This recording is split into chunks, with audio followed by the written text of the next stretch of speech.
So we're going to have a chat today about social media for freelance journalists. This is an enormous topic to fit into half an hour. So it is going to be quite a quick run through of the essentials that you need to know for the main platforms. And we'll talk about it specifically in terms of how you can use social media to promote your work and grow a network and essentially build a personal brand as a freelance journalist.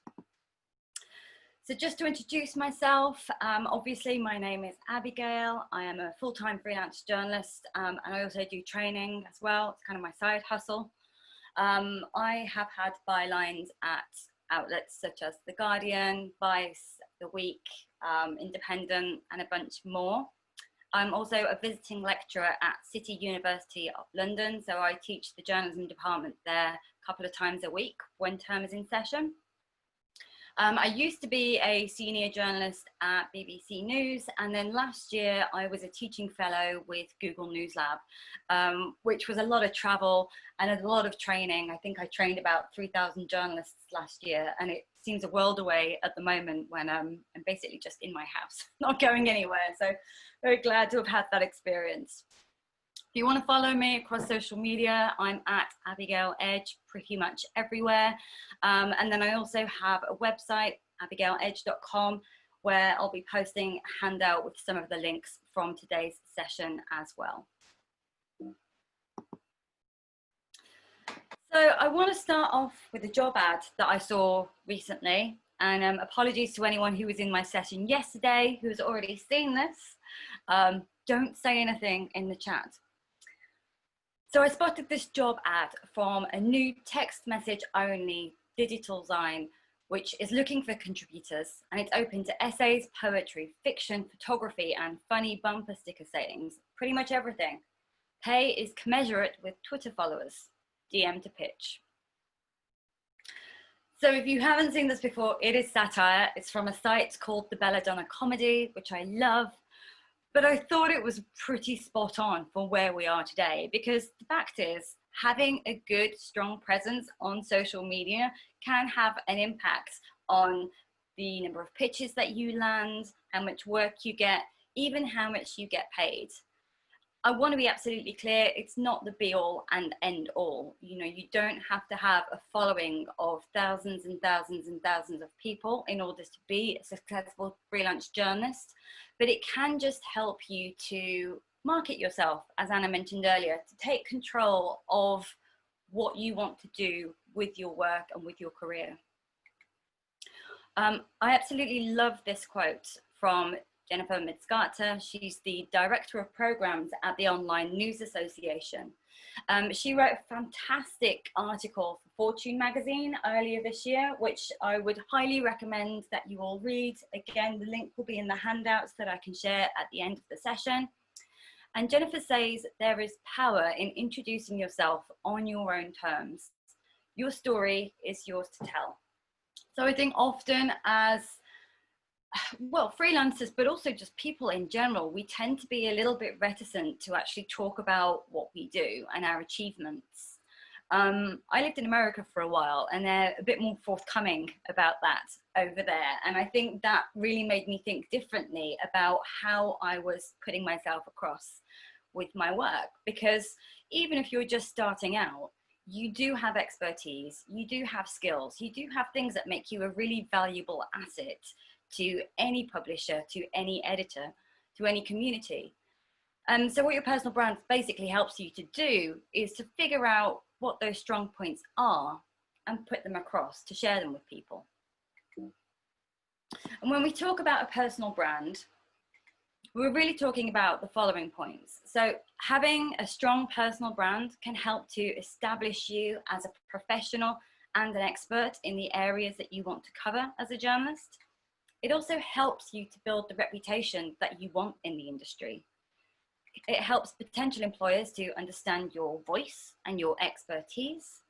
And last but not least, having a strong personal following also makes you a more attractive hire to other publishers and other editors, because they know that through you, they can reach a wider audience and maybe reach audiences that aren't already following them.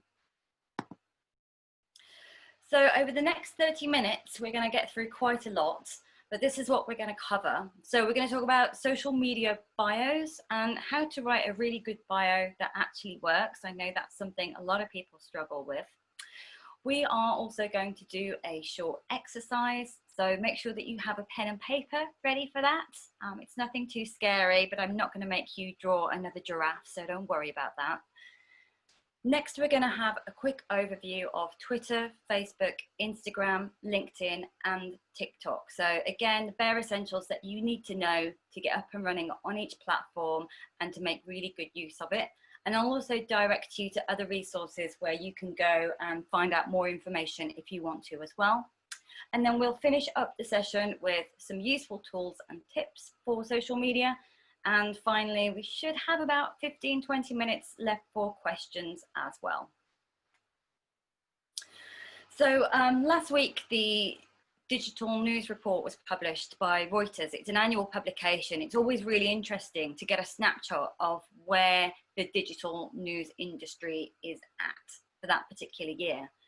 And so this is really recent data. This is data from April, I think, this year. And they looked at the most popular social networks worldwide. So you can see overall, Facebook is by far the most popular social network.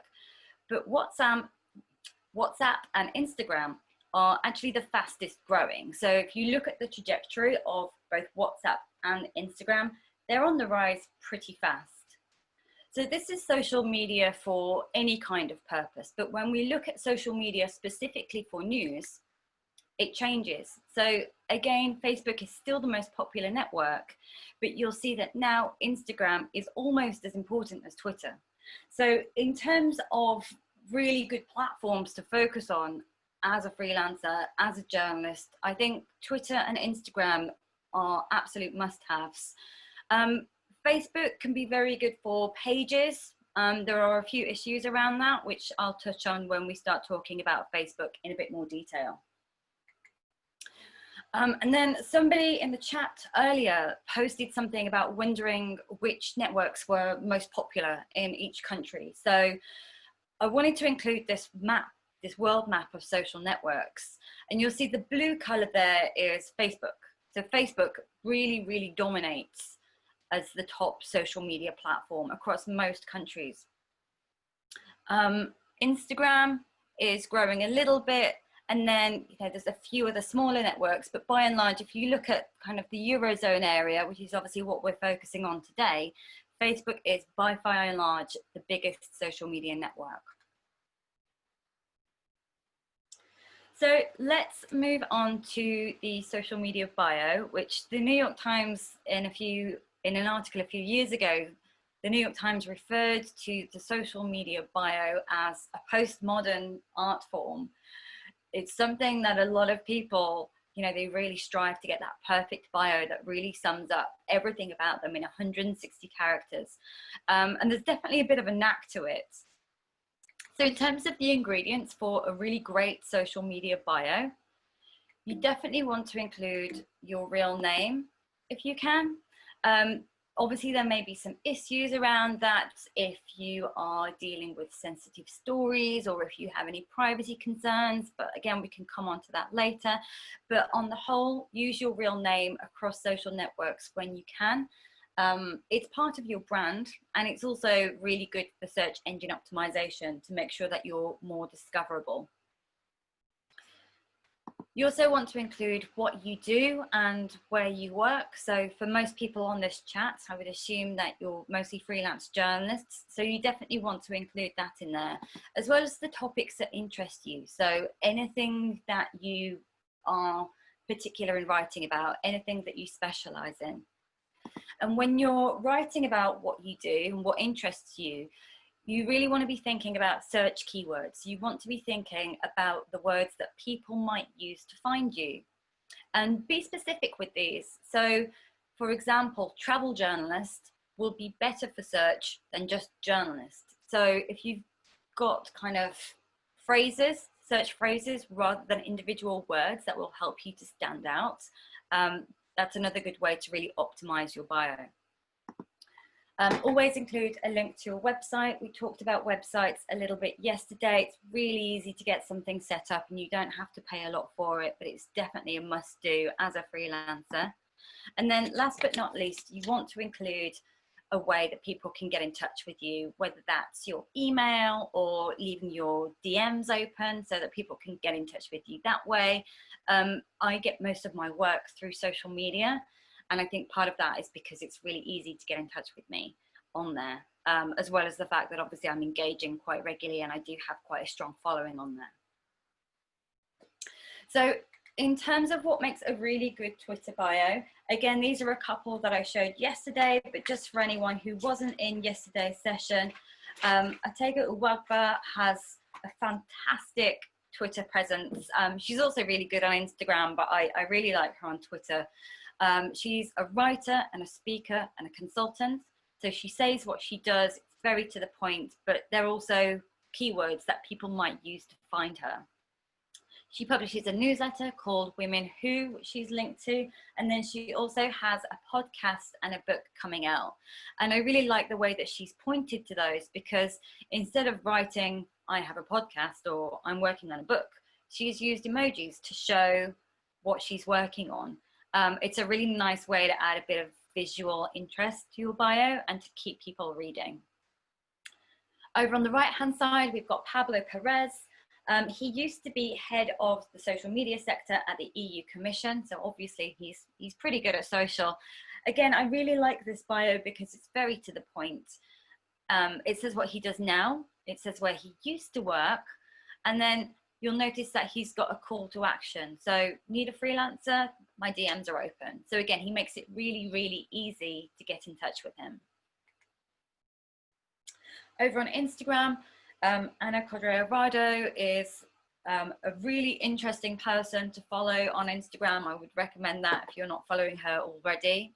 So she has a regular newsletter called The Professional Freelancer, which is a really good read for anyone getting into freelancing or anyone who's been freelancing for a while.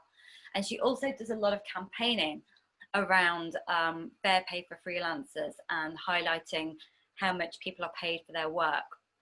And then again, she's got a podcast. So she's used those emojis to separate out what she does and make it really nice and visual. And she's also got some really good highlights to her Instagram stories at the top of her profile.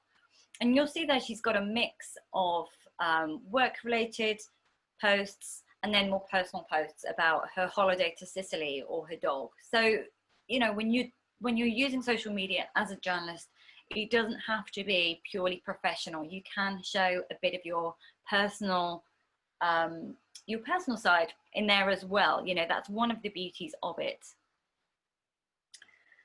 And then over on the right-hand side, we've got Neila Harboin. She is the editor at Geldem, which is another fantastic website. I read a lot. Again, slightly different from Anna's. Her bio is a little bit more pared back, but it's really to the point, makes it really clear what she does. She also has another Instagram account where she shares kind of foodie posts. So she's linked to that as well. And she's also included her pronouns. So including your pronouns in your bio is a really good idea, not only because it shows people how they should refer to you, but also because it opens up a safe space for people whose pronouns might be slightly different to yours to actually say what theirs are as well, without feeling like the odd one out. For emojis, a really good website that I wanted to share with you is Emojipedia. It's basically like Google, but for emojis. So you can put whatever you're looking for in there. You know, often if I'm doing a social media post and I don't want to scroll through all of the emojis on my phone, I will use Emojipedia and just put in a few keywords and up will pop some potential emojis for me to use. So it's a lot quicker than scrolling through sometimes.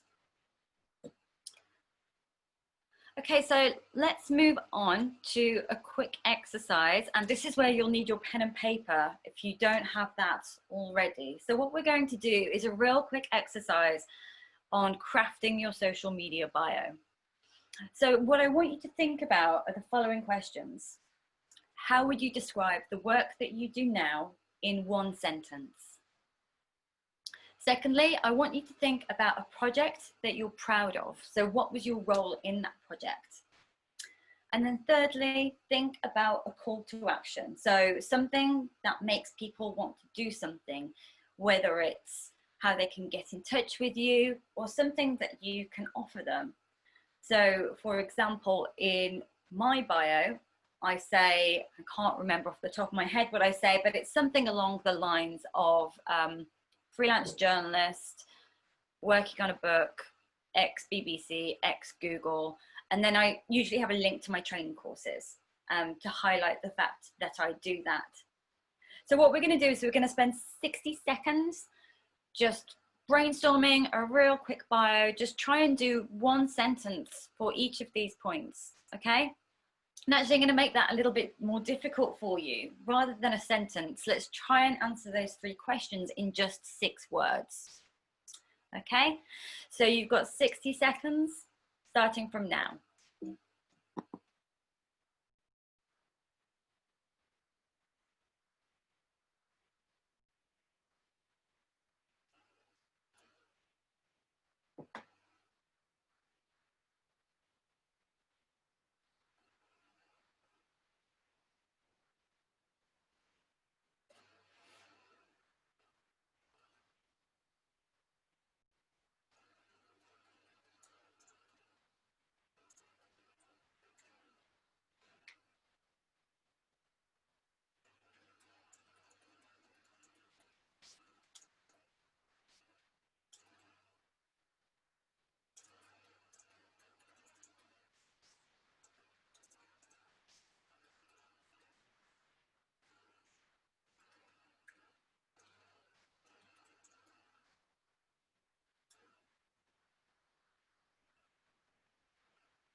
Okay, so hope you all found that useful.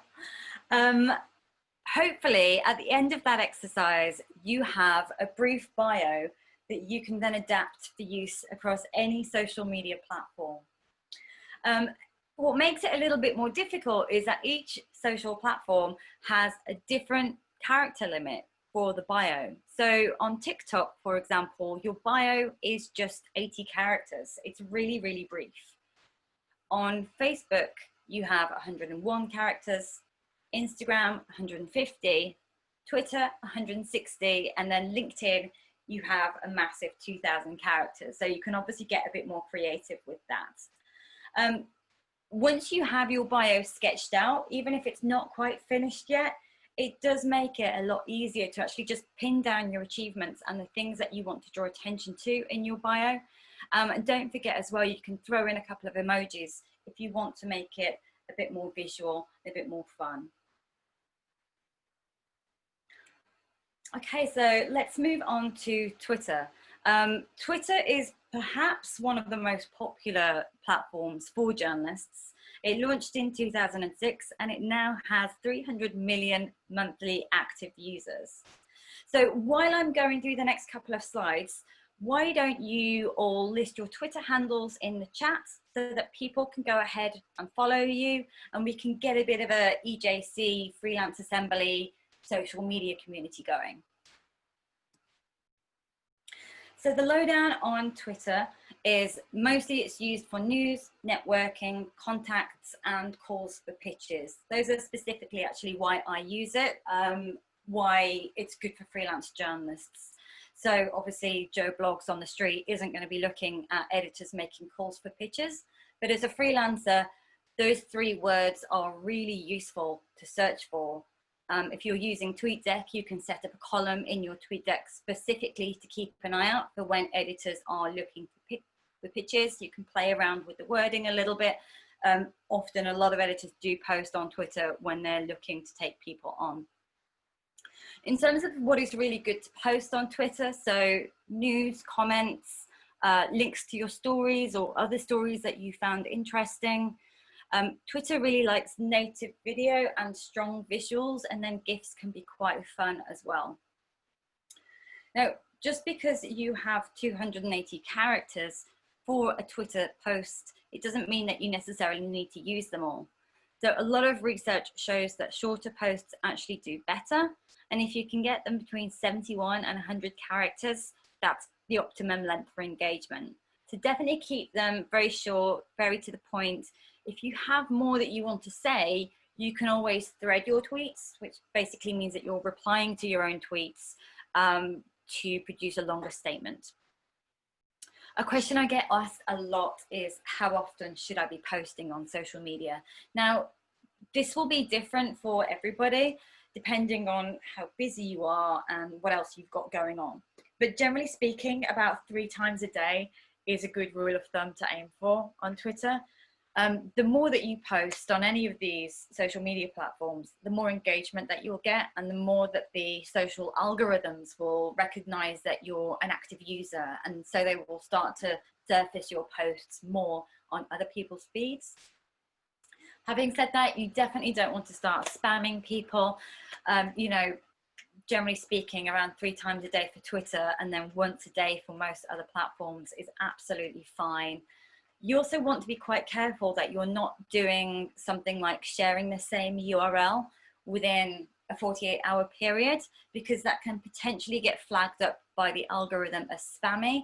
And you might end up getting blacklisted by the algorithm without even knowing it, which is terrible, because you can just be posting away and not getting any engagement, and you don't realize that basically nobody is seeing your posts because Twitter has decided that you're a bit spammy. So definitely be careful about posting, you know, too many of the same link within a short period. After 48 hours or so, it should be absolutely fine, but just don't be spammy with your posts. And again, you know, when you're thinking about hashtags and @ mentions, they can be a really good way to get more interaction, but I would limit them to two or 3 hashtags or @ mentions maximum. Any more than that, I think, can look a little bit spammy. You should also keep an eye on Twitter for any trends, for potential stories. So obviously you can see what's trending on Twitter from the homepage, which can be really useful.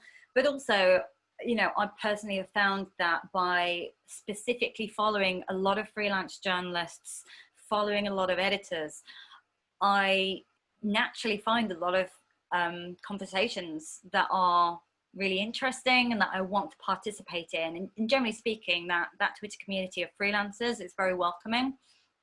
So I definitely would recommend going ahead and all following each other to get your own little community up and running. And then a pro tip for Twitter is to use TweetDeck to manage your account if you're not already. So TweetDeck is a fantastic platform. It's basically like a Super Mario power-up for Twitter. It makes it really easy to keep an eye on different search terms and notifications, and anything else that you might be looking for, whether it's calls for pitches or sources for a particular story that you're working on.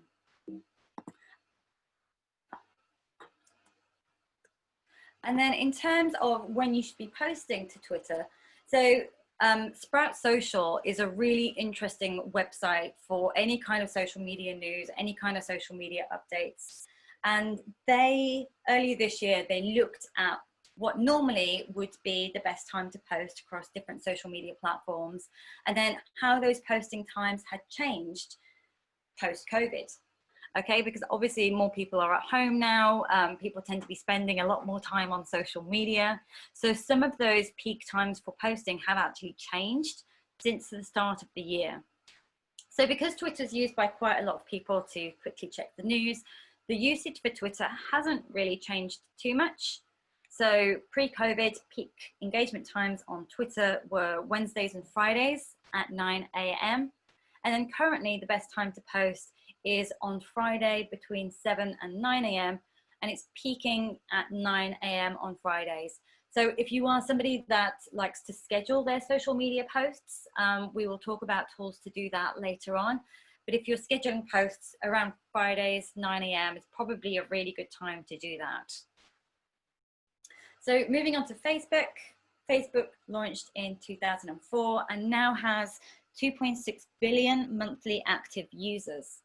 So again, just like we did with Twitter, if you have a Facebook page or you have a profile that you use professionally, feel free to go ahead and post that in the chat and you can all start following each other. So the lowdown on Facebook, it differs from Twitter because it's less real time. So it's less used for things like breaking news. It's a little bit more conversational, I would say. So the algorithm on Facebook can surface posts hours or even days after they've been posted. Whereas on Twitter, I think the average lifespan of a tweet is it's about 20 minutes or maybe even less than that. It's not very long at all. I forget off the top of my head, but Twitter is much better for real-time news. Facebook is a little bit more evergreen. So again, you want to be posting native video and any strong visuals, images and GIFs to really help your posts stand out. And then to keep their personal and professional lives a little bit more separate, some freelancers create a Facebook page. I have to admit I have one of these and it is not really active. I might have actually deactivated it because for me, I wasn't really interested in it enough to put a lot of work into it. And I think with a Facebook page now, it can be quite difficult to get traction unless you already have a large following or you're willing to pay for Facebook ads. So the algorithm on Facebook has gone much more towards people paying to promote content than some of the other social media platforms that we'll talk about. So for me now, I really just use Facebook for my personal life. I'm not friends or connected to anybody that I don't know in real life. I do have a few professional connections on there, but mostly I'm using it to keep up with friends and family. Having said that, I also really love Facebook groups. And I use Facebook groups a lot in my work, both as a way to find stories. So, you know, when I was at the BBC, a cool way that we were getting stories is by being a part of Facebook groups around different topics. So I worked on the politics section, I worked at BBC Politics, and I was a member of a lot of groups around, you know, community issues and political things that were affecting areas at like a grassroots level. And obviously you need to be very clear about the fact that you are a journalist and that you want to participate in conversations as a journalist. But for me, I tended to find that people were quite willing to speak to me, and it was a good way to keep an eye on any stories emerging from those groups.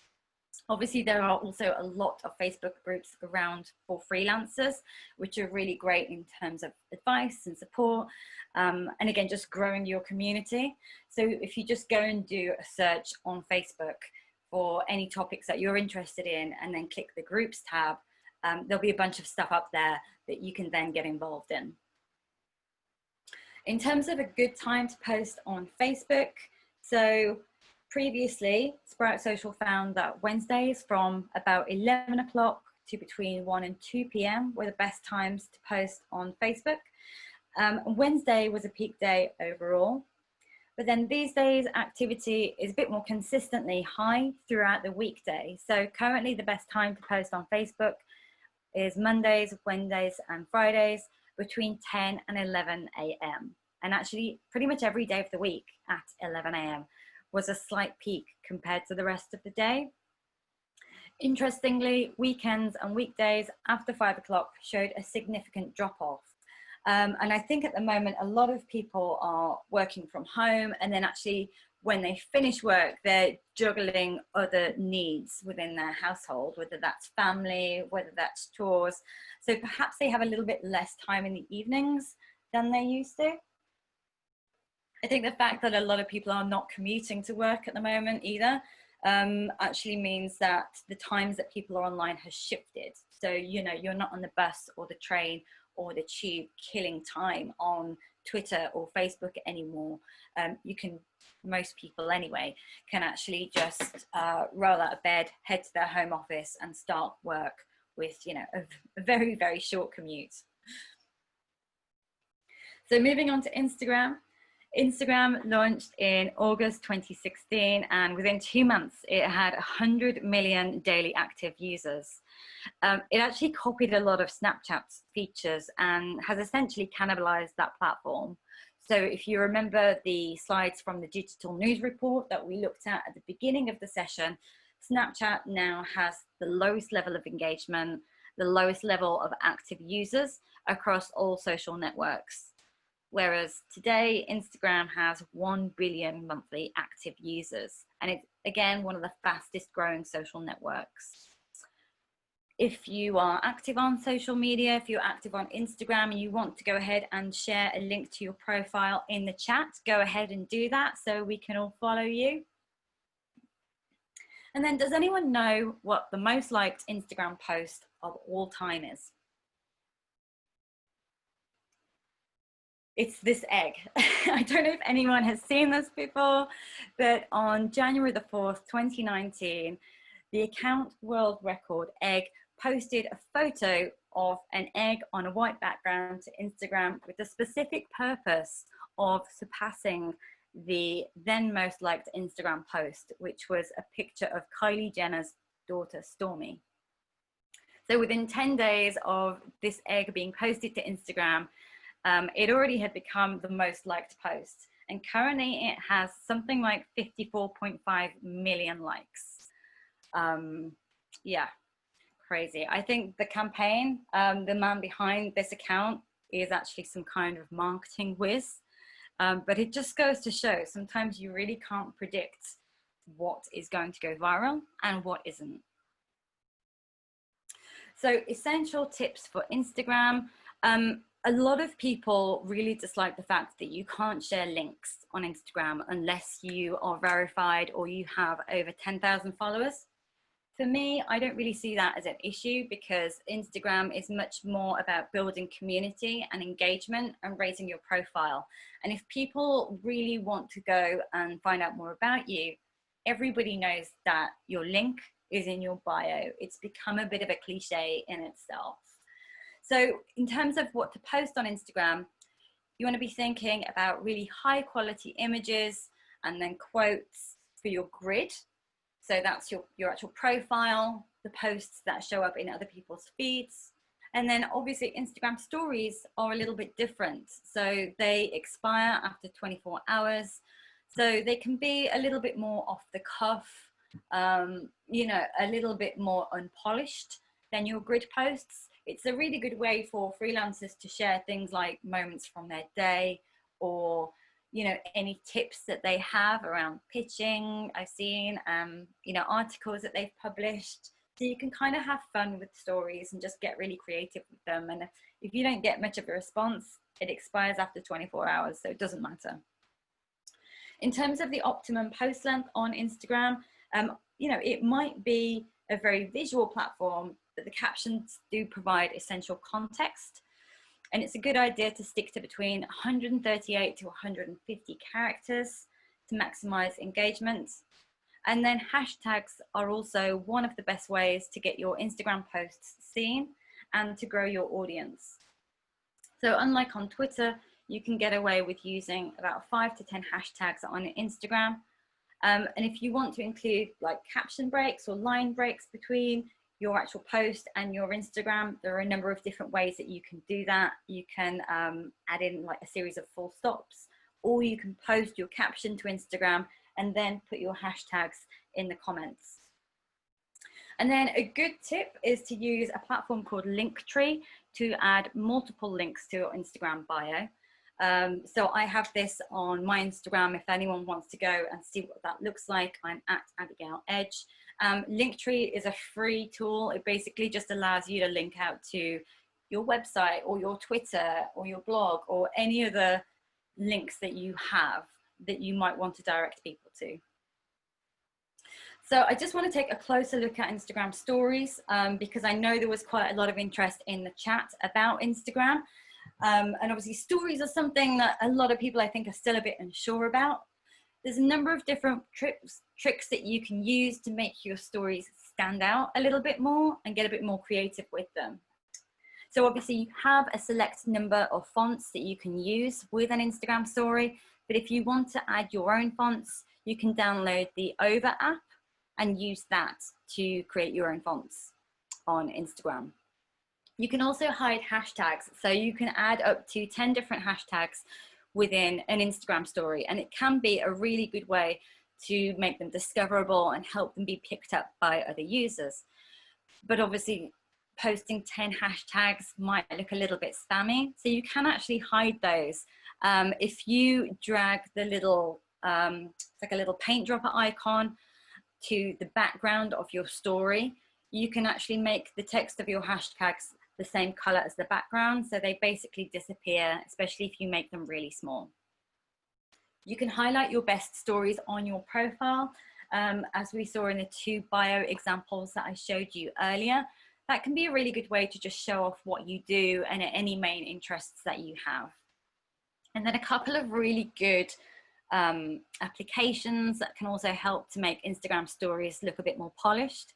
I really like Canva and Adobe Spark for creating templates, which you can then upload to Instagram. So essentially you prepare your story or your graphics or your photos in advance, and then you upload them and add in any stickers and interactions and things that you want.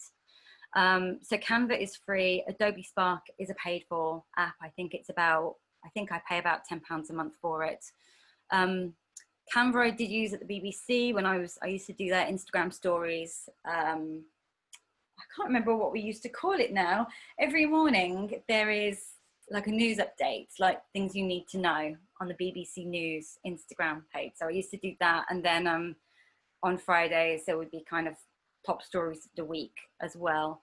And so a good tip that I took away from the BBC is to always plan your stories before posting. You know, if they're just something that's quite off the cuff, you can obviously just post them whenever you think about it. But if you do want to put a bit more thought into something and to use Instagram stories as a storytelling format, it's a really good idea to use a template. So this is a template similar to the one that we used to use at the BBC. You'll see that we've got 7 slides there, and with each one I've put in what the visual is for that slide, whether it's a selfie or a video or a still, the text that I'm going to use, any tags or any emojis, and then obviously the link, which you can only do if you have more than 10,000 followers or you have a verified profile. It's a really good idea, especially to write out your text before you post it to Instagram, because it can be really annoying to notice later on that you've got a typo and you basically have to go back and delete all the slides just to go and fix a typo in one of them. So definitely a little bit of forethought can make your Instagram stories look a little bit more polished. And then in terms of the amount of slides, engagement does start to drop off after about 6 slides. So, you know, usually between, I think 6 and 8 was the average that we used to go for, or less than that if possible. You know, keep them quite short, keep them quite to the point, just to make sure that you're maintaining people's interest. And it's also a good idea to use a variety of different formats as well. So stills, selfies, videos, you know, get a bit creative with it, make it interesting. And then in terms of good times to post on Instagram, again, going back to that Sprout Social report. So pre-COVID, the best times to post to Instagram were Wednesdays at 11 o'clock in the morning and Fridays from 10 to 11 a.m. But these days, Instagram tends to be busier throughout the week. Mondays, Tuesdays and Fridays at 11 a.m. are the most popular, as well as Tuesdays at 2 p.m. So again, just something to bear in mind. If you want to schedule posts on Instagram, you can use Buffer, or you can also use an app called Later, which is really handy as well. Okay, so moving on to LinkedIn. LinkedIn launched in 2002 and now has more than 690 million users. So it's smaller than a lot of the other social platforms that we're looking at today, but it also has more of a niche audience. So obviously on LinkedIn, it tends to be more professional networking. There's a lot of editors on there. There's a lot of people advertising jobs. So it's always a good idea as a freelancer to go ahead and connect with any colleagues or any professional contacts that you have, because then if you post that you're looking for work, you know, I tend to phrase it a little bit differently to that. I tend to say something like, I've just finished a big project and I'm open to opportunities, or I have space in my schedule, you know, whatever you feel comfortable saying. But it is a really good way to let people know that actually you're available for work as a freelancer. And I have definitely had work come to me through LinkedIn. So definitely more of a niche platform than some of the other ones, but it can be quite a powerful tool. In terms of the optimum post length on LinkedIn, you want to do between 50 and 100 characters. And then if you can post once a day on weekdays, pretty good posting schedule to aim for. A good tip is that you can use LinkedIn Pulse as a way to gain more connections and profile views. I didn't mention also, if you want to link to your LinkedIn profiles in the chat, please do go ahead. Let's start a massive follow thread and get this community going. So LinkedIn Pulse is basically like a blogging platform, I suppose, for LinkedIn. So you can go ahead and you can post articles that relate to something that's happening in your industry or something that's happening for you professionally. And it's a really good way to kind of get those insights and expertise across, to demonstrate that you know what you're doing, to demonstrate your knowledge, your experience, and your expertise. In terms of when it's good to post on LinkedIn, so like Twitter, actually, the times for posting on LinkedIn haven't really changed much pre and post COVID, because it does have that very niche audience that's quite focused on, you know, it's very professionally orientated. So the behavior on there has remained quite similar.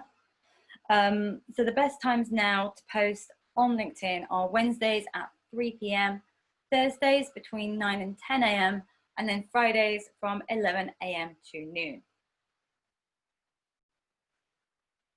Okay, so last but not least, I wanted to talk about TikTok, which is the baby of our social media bunch. It's the newest platform. It launched in September 2016, although I feel like it's only recently started to become very popular. And it now has more than 800 million active users. So it's enormously fast growing. And a lot of people are really still figuring out what to do with it, especially journalists. You know, a lot of publishers do have presence on TikTok, but really it's more at the moment, I think, about community building and raising a profile than actually using it very strategically. So posts on TikTok, obviously original videos, quirky content like this dog playing the piano and singing tends to do very well. We've also seen recently, though, a lot of people, especially younger people, because let's be clear, it is a platform where the core users are, you know, 17 and under. It's very much a platform of youth. We have seen a lot of videos being posted to TikTok that put across political messages in kind of quirky, unusual ways. You know, people who might start off pretending to do a beauty tutorial to get people's attention, and then switching to talk about Black Lives Matter, or, you know, one of the other key political issues at the moment. So it is something that I think is being used in a really interesting way, and a lot of people are still kind of figuring out what to do best with it. But it's something to keep an eye on. And if you haven't got a profile on there already, definitely go ahead and register your username, because then if you decide that you do want to start using it further down the line, at least you have that. So because it is such a relatively new platform, there's not a lot of information around about the type of content that does really well. But generally speaking, posting once a day is going to put you in good stead. And you can also switch to a pro TikTok account to get better analytics. And actually you can do that for Instagram as well, which I didn't mention, but if you switch to a business or a creator profile on Instagram, you'll get much more in-depth analytics. And that will help you to work out who your audience is, what kind of content they're interested in, where they're online, etc., etc. Okay, so coming on to our tools and tips before we move on to some questions. I wanted to talk a little bit about social media curation because it can be a really good way to build an audience and to kind of put yourself forward as a trusted or respected or friendly source of information. So it's a really good idea to share content from a variety of different sources, but always to contextualize, review, comment, and filter that information. So anybody can curate content, but editorializing about it is what makes a really great piece of curation. So in this example here from the BBC journalist Misha Hussain, she's retweeted an article from Elizabeth Day, but she's pulled out a quote from the article that really spoke to her. And then Elizabeth Day nails it. You know, she's given it a vote of recommendation. So that's going to be much more interesting to your users, and it's going to say much more about you than a straightforward retweet. There's a number of different platforms available that can help you to kind of take control of all the information that is around online. Just track the topics that are of interest to you so that you know what to share. So TweetDeck, as I've mentioned previously, is a really good platform for Twitter. Feedly is an RSS reader, so you can track different topics in there as well. And then Nuzzle is an app for Twitter that will highlight the stories that are trending within your own network. So if you follow a lot of journalists, it will highlight the articles and the stories that those journalists are sharing currently, you know, what's doing really well. So the number one rule, whatever social media platform you choose to use, is to make sure that you're using your content to reflect the audience that you want to attract. You know, so always think about, who do you want to engage with? Who do you want to talk to? You know, where do they work? Are they other freelancers? Are they editors? Are they working in copywriting or other fields? You know, where do they live? What kind of social media networks do they use? Because obviously the audience on Instagram is going to be quite different from the audience on LinkedIn.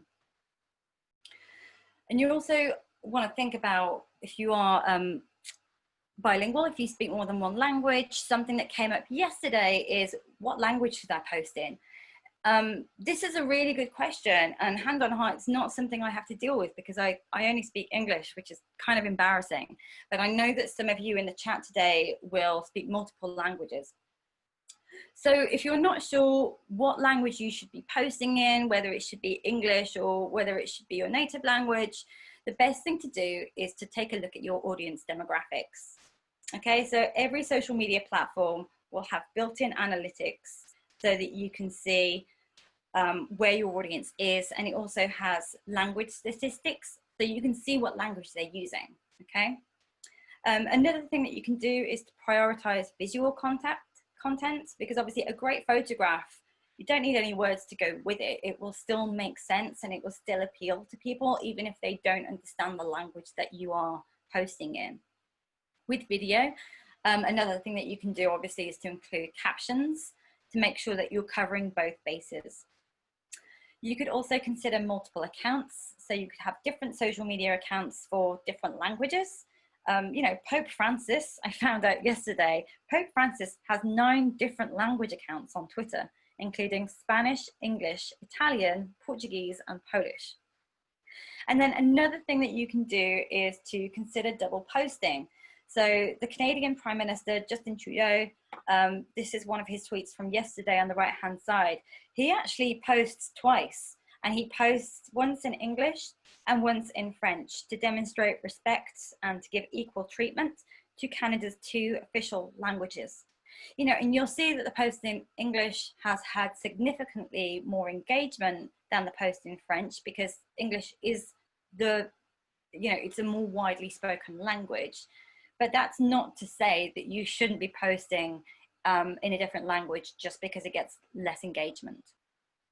And then LinkedIn is actually the only social media platform that allows you to create a profile in different languages.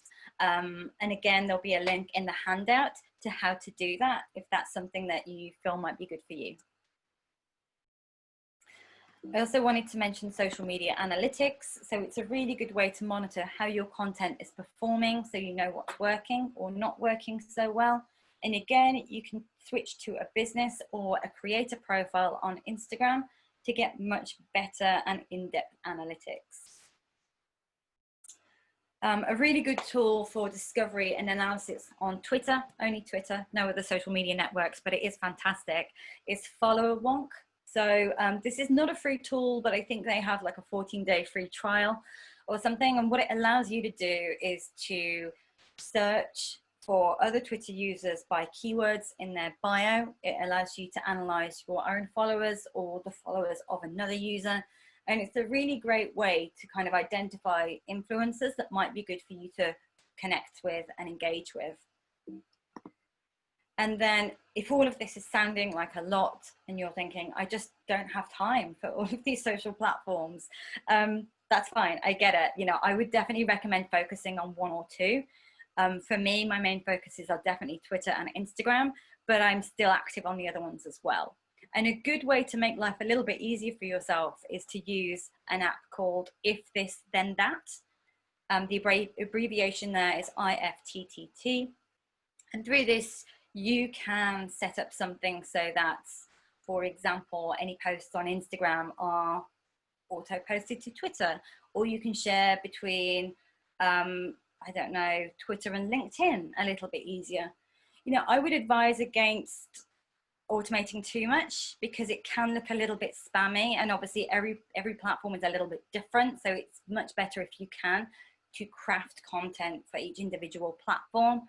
But there definitely will be some recipes, what they're called, recipes on If This Then That, that will make life a little bit easier for you, especially as well with like monitoring RSS feeds and that sort of thing.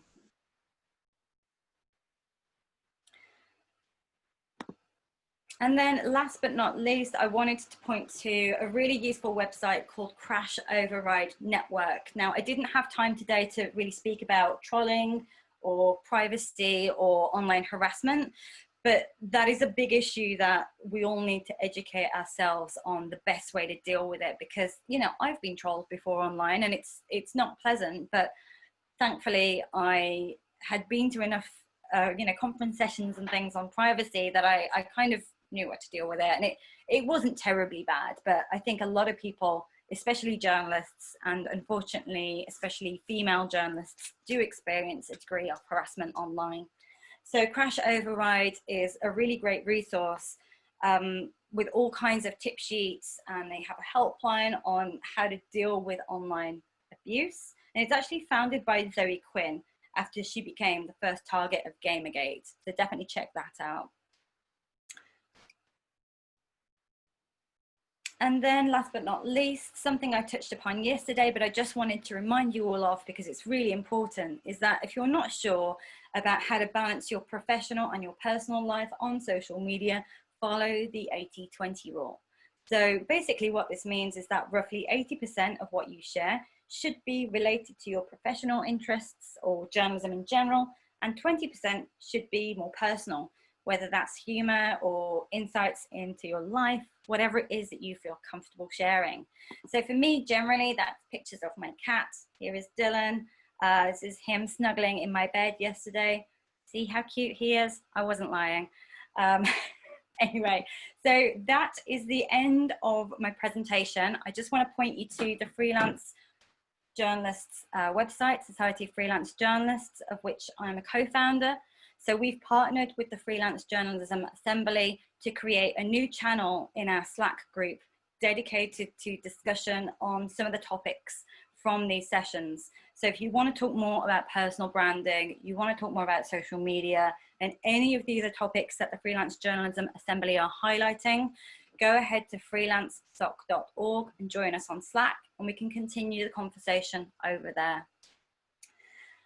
Thanks for listening. Again, on Instagram, Twitter, I'm at Abigail Edge. It's the same across most networks. And then if you want to get a handout from today's session that will be going up later today, just go and register your email at abigailedge.com/branding.